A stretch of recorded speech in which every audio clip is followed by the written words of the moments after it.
বেশ কিছুদিন আগে স্যাভয়ের এই ডার্ক ডিজায়ার আইসক্রিমটা খাওয়ার সৌভাগ্য হয়েছিল। আমার এক খুব ঘনিষ্ঠ ছোট ভাই সে আসার সময় আমার বাসায় নিয়ে এসেছিল এই আইসক্রিমটা যখন অনেক বেশি হাইপ ছিল, মোস্ট অফ দেম মানুষকেই দেখেছি যে গোল্ডেন ডিলাইটটাই ট্রাই করতে।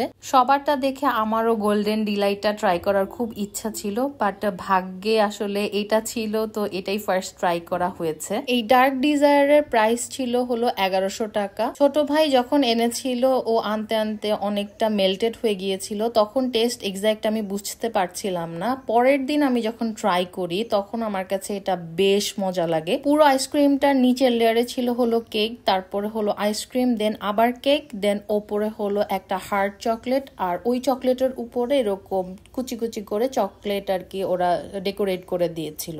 গোল্ডেন ডিলাইট যেহেতু আমি ট্রাই করিনি তাই ওইটার সাথে আমি কম্পারিজনে যাব না, বাট এটা আমরা যারাই খেয়েছি আমাদের সবার কাছে বেশ ভালো লেগেছে। সো আপনারাও ট্রাই করে দেখতে পারেন।